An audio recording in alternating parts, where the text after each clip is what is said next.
Hello everyone, I'm Lantro, and today I wanted to remake a video that I made back in the first few days of the game talking about tricks and skips that you can do in the any percent run. We've found far more since that actually happened, and we're just going to talk about a bunch of things that you can add to your runs, so let's get into it. Alright, so I just have a video pulled up here of the any percent record, and I wanted to talk about the first thing that you do before you even get into C1. So if you were to go forward in this situation, you would end up with Cuttlefish talking to you for about 3 seconds with some text boxes explaining some basic game mechanics. But something we can do to avoid that trigger is by going onto this right side over here, just beside the fence. It's got like its own little rail thing. You ink that, you go along it, and then you go to the kettle after it, and it'll skip that dialogue, and you can go straight into C1 like that, which, like I said, about a 3-second time save. Very easy to do, so you should definitely put that into your runs. Alright, so the next thing we're going to do here is in level C2. And essentially, we're going to be charging up a splashdown to hit a checkpoint trigger later in the stage to save a bunch of time. So at the start here, start by going in a circle with your gun and charging up a bunch of splashdown around halfway. Then ink over to the side, and then finish charging up your splashdown with this turf here. Ink the end, jump, and just as you start to descend in your jump, pop your splashdown. It'll make you go high enough that you'll be able to hit this checkpoint trigger. Go across these 2 zip pads, ink to the top. Whoa! Get a little sketchy. Usually want to go a little bit higher there. Then you ink this up, and that'll get you out of C2. Pretty fast, huh? Alright, so next up we got a thing in C3 here, where we're going to use Smallfry's janky little hitbox to actually clip into these lockboxes. So essentially our goal is to get Smallfry into this lockbox here, and what I do to line this up, we have this metal bar that I'm walking down right now. If I go to it, tap up a couple of times, and then line up my Smallfry's top circle to just overlap with that tag, it'll clip through and let you activate the rail like this. Then you can call back Smallfry, go down here for the first key, make sure to jump. You jump, then go into squid form, or it's like jump as squid, go as kid for a bit, and then something else. There's like a delay to it. And you go up, surge to the top, and then you can get this lockbox for a single key setup. Technically you can clip into that second rail one as well to skip the top surge key, but the surge key is pretty quick, so I recommend just doing it like that. If you do that properly, you'll get about like a 28 to a 30 IGT, but I was explaining stuff, so my time was bad. You get the point. You get the point. Alright, there's actually a neat little thing you can do here after you get out of C4. So usually you have to get to this fuzzball and like go down here, then you throw Smallfry at the fuzzball to activate and get into the Octavio fight, right? What you could do is just jump off here and throw Smallfry as you're falling. You'll die on this screen, but once the cutscene is done, you'll be free to just enter the Octavio fight after you watch all this stuff. Alright, so as we get into phase 2 of Octavio here, there's a strat called ink vac skip. Essentially, this is going to skip a time that Octavio will have to pull out the ink vac and speeds up the fight. Go up to about this line, wait for this fist to come out a bit, then use your splashdown and immediately mash R to throw Smallfry. This will get Smallfry stuck into Octavio's vac without having to wait for it an extra time. Then you can continue your attacks without popping your splashdown early. Alright, just went back to the video because I got one more thing I need to explain. After the Octavio fight is done, this is the end of phase 3. You'll see Octavio will hit the machine, and in the bottom left corner a little saving icon popped up there. You could exit out of the game and then re-enter. And this will skip a cutscene that would happen after this fight, and will just send you straight to the actual Alterna section. It's about a 40-second time save, so make sure to use that. Alright, so next up is a skip that we can do in only choice called key skip. This is essentially something you can do in most categories when you come here for the first time. The premise of it is that instead of grabbing 3 keys by going around the entire stage, we're only going to grab 2 by going down the left side like this and skipping that right key. And we're going to have to do a precise squid roll at the end to actually pull this off. I would say this is a pretty high level strat. Wouldn't recommend using it until your time is like sub-hour or below. The current world record of 54:51 doesn't even have it. But you set it up like so. So I'm going to go to the left side here, and I'm going to jump up. You can squid on squid, or do small jumps to get as far onto this ledge as possible. Oh, that was really close. Yep, just keep jumping until you feel like you're on the last pixel. You can get really far off on this ledge. It'll take some time figuring it out, and you can make that squid roll all the way to here and skip one of those key lockboxes, that one down there, which saves about 20 to 23 seconds, I want to say. Pretty substantial. Alright, so next up I want to cover some Site 1 overworld. Usually at 90%. You'll go do Big Bang here. You could shoot up this ledge and then get to the top over here. You'll have like collectibles and whatnot. There's a couple of ways that you can get past this 800 ooze. So firstly, there is usually, I'm on a crack file right now, but there's usually a 200 ooze right here at the edge of this corner. If you eat this and ink the corner and jump, and actually hit your jump. Try that again. Oh, that was actually close. But yeah, you could use the corner of that truck over there to get over to this part, and that'll get you past 800 ooze. The problem with that is that you just spent 200 power eggs on making that actually work. And you don't have 200 power eggs to spare at 80%. So what you can do instead is go over to this side, line yourself up pretty far left here. I like to line up my left and right feet with the edge of this ooze after the fence. Go off, little buddy. Then I'll perform a sub strafe by pulling out my sub and then jumping to gain speed much quicker, and I'm able to get to this ledge to get past. And that's how you get past this 800 fuzz. Okay, so after we do whatever jump you're gonna do to get past this 800 fuzz, then you have this 1500 fuzz right here. We're gonna be performing a trick called Deep Cutscene Skip, or DCS, to get past it. And essentially what DCS is going to do is going to get you far enough into this ooze while it's disappearing that it will skip the cutscene trigger with deep cut that you would have here and save 1 minute and 20 seconds for getting it. This is something you only really have one shot at per file, so it's a difficult thing to practice, but it's very worth it because that is a lot of time save. And essentially how this works, throw Smallfry at the 1500 fuzz here, then go forward and prepare a sub strafe. So pull out a sub as you get close. Your goal is to go from this corner right here to diagonal up, because this snowy ledge right here is kind of curved, so it ends quicker on the left side. So your goal is to go slightly left as you do the sub strafe here, like so. As it disappears, sub strafe forward, and you can just barely get past that and skip the cutscene trigger, getting you right into Site 2.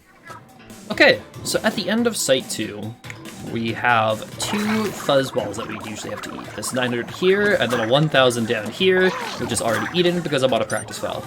But in the 90% route, we don't have the eggs for that, so we are going to skip this 900 one here with something called discount fries by going up onto this edge right here, right to the very end, and then pressing B to get a big old jump past the fuzz.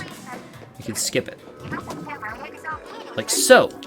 Kind of precise, so you saw I died the first time because you want to press B as late as you can onto this edge, but the game also takes time to register your input because Splatoon 3 is an amazing game with no flaws whatsoever. But yeah, that's how you perform discount fries. Alright, so here in Site 3 we're going to be doing a skip to get past this 600 fuzzball right here. Usually you'd have to eat that to go forward, but by inking this end, going around the fence and inking this, and then performing a squid roll to the left, you're able to like clip onto this ledge and then climb up here to skip it. Sometimes you can just full clear the thing and not even need to ink this ledge, but it's a good safety to just ink that just in case things go wrong, you know? Alright, so next up we have something called kettle jump. Essentially how this works is that this kettle over here, you would usually have to eat this 700 fuzzball to get to it, but in the run we are going to not only get this kettle, but get the sardinium down here in the process as well with some kind of advanced jumps. So ink the end over here, jump off, land a few shots, but hold back so you'll land on this ledge again. Pick up the sardinium, then swim, jump forward, and you're able to land the rest of the shots in that kettle. which unlocks it for a super jump, which skips the need for having the 700 ooze eaten. Alrighty, next up we're going to do something called moxy skip. And essentially how moxy skip works is that there is a checkpoint trigger for the pipe at the end of the site that will warp you to this end area if you are actually able to get into the trigger. Something like that. So essentially what I like to do is get pretty far forward here. Sometimes I want like my camera to zoom in like this to know that I'm close enough. Then I pull out Smallfry, and you see that red anchor at the end, or like the turn wheel. I'm trying to line up my Smallfry circle so it's pretty close to that. Then I substrafe and get a jump forward, and if I jumped forward far enough, it will respawn me here. That just skips the need entirely to eat this 2000 ooze. Then you can go on through here and right to site 4. Alright, now I'm going to show you something that some 80% runners do, some 80% runners don't do. You have two options essentially at this point.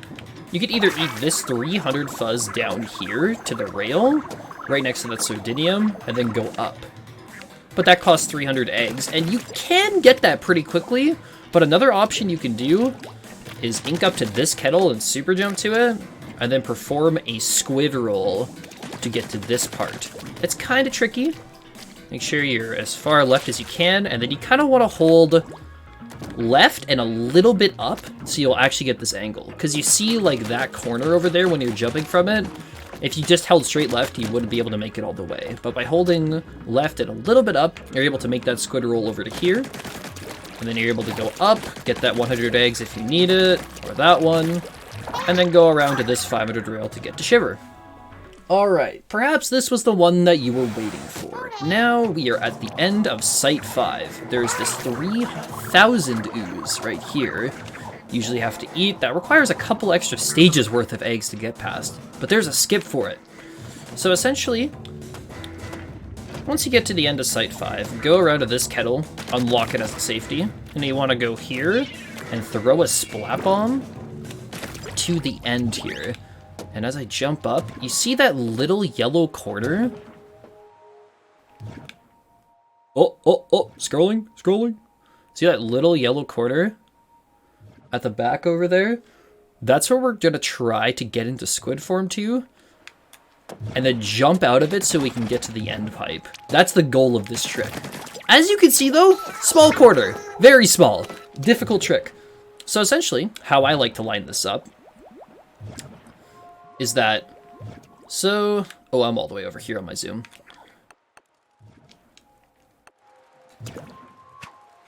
I just want to get this set up right. Oh, don't mind me.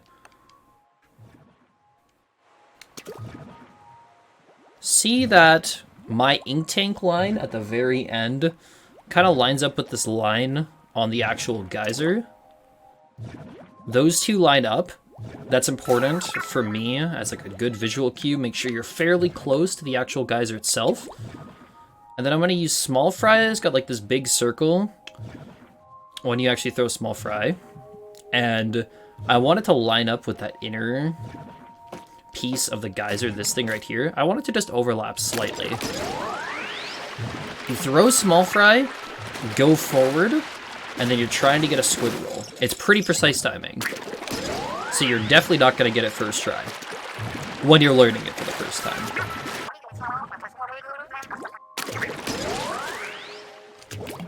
Alright, I'm in. One thing you probably noticed as well is that I did a little squid on squid at the end of that. That was to reduce my speed so I'd actually be able to stick into this corner better.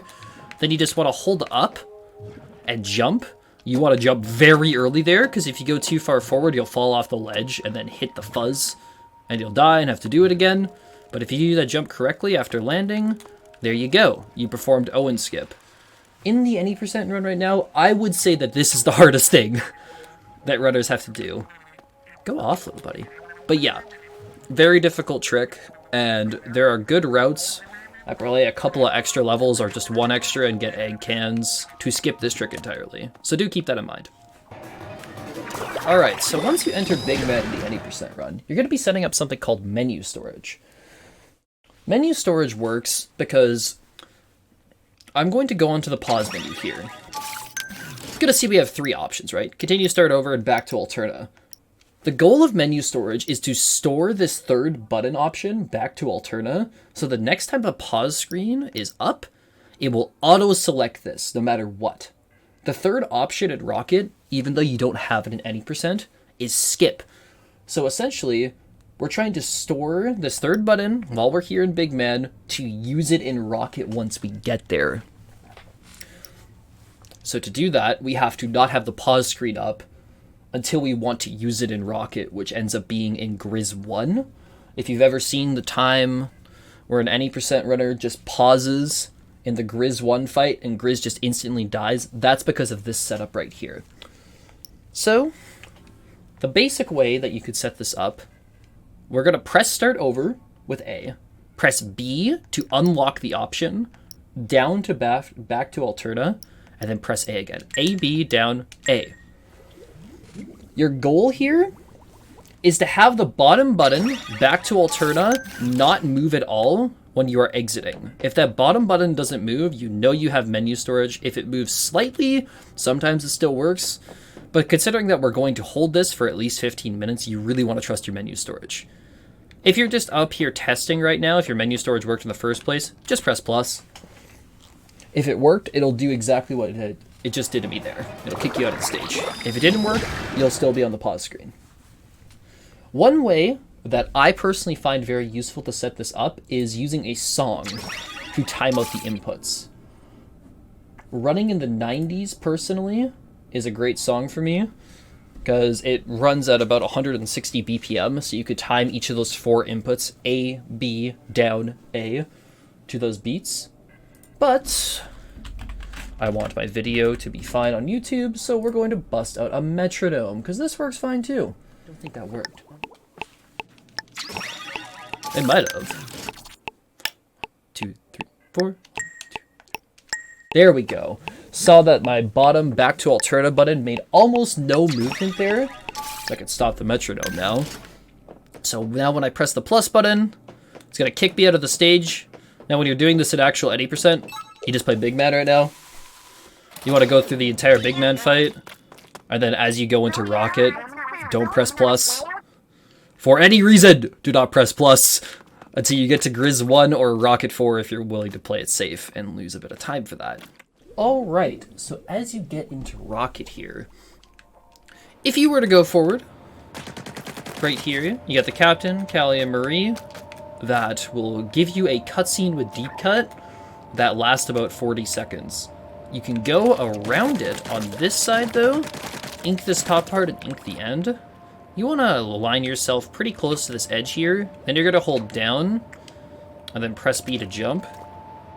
And this is a very tricky thing to stay on this edge. You need to not be holding all the way up. It's about halfway, but a little bit more.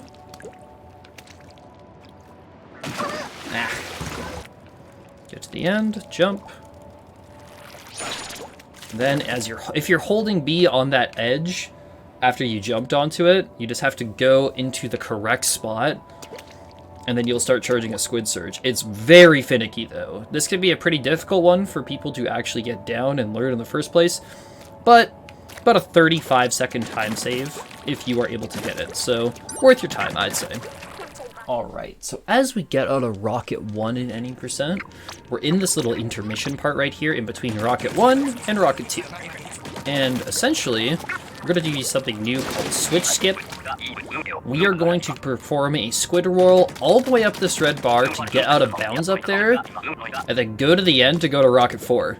Sounds absurd, but trust me, it works. So you want to like line up pretty close horizontally with the red bar, but enough space that you can actually get speed around here. And then essentially, I want to try to get a roll on the left side-ish of this red bar. You want to slightly tap right during this, but not too much that you get locked into the center like I just did there. Because if you get locked into the center, you'll just roll back down. But if you're too far left on the red pole there, then you'll fall out through this little gap on the side and not make it up. So you're trying to balance it correctly. like this. Once you get close to the top, hold left, and then it will bounce you off. And now you'll be out of bounds. Then, you jump up onto these boxes. If you broke this middle box, like I almost did with that bottom one, then you can't perform this, because you need the middle boxes to get over to here. Whoa! Okay. You're not supposed to hit this sidebar. Jump around it like that. Jeez, that gets scary. And then you're going to jump. Essentially, you're going to go off of this ledge, and then you're going to jump, because there's a kill plane down here that's pretty easy to hit, so just jump off like this. You'll dodge the kill plane. You can walk through this wall. You got an invis wall for a bit, or invis floor, I should say. Eventually, though, you'll drop down, and this is the intermission part before Rocket 4. So you'll just go through this, and then enter Rocket 4, which will save you a solid 5.5 minutes. Pretty substantial. Alright, so there's something that you can do in the Zipcaster section here to save time. You're gonna do the first section of Zipcaster. You go around in your big old circle and you get these 8 eggs, right? Then, go to the side of the actual pad here that will unlock the next section. You want to line up your left foot to be as close to that pad as possible without touching it, and then you're going to aim your Zipcaster onto this door at the very end without it overlapping at the bottom. Then I'm going to hold back to actually activate the switch, release my Zipcaster, and then hold up during the cutscene. Mash through these. If you did it right, you'll clip out of bounds here. Then you do 2 shots up, use the door to jump up, like so, and climb up out of bounds on these walls. Go to about this end corner right here. See this end part? This is the end of the stage right here. I'm gonna go on the right side here, aim at the very end of this invis part, then aim up to the door, then aim down so I can get back onto solid ground. Then I can use that part to get back in bounds and finish up the Zipcaster section. And with that, assuming you did your rocket right and haven't died at this point, you should still have menu storage, use it on Grizz 1, and that's all the broken stuff that we use in the any percent run. So, thank you all for watching. If there are any more massive developments, I may have to make a 3rd update or something. I don't know, but that's all I got for you right now. So good luck with your any percent speedruns, and I will see you all later.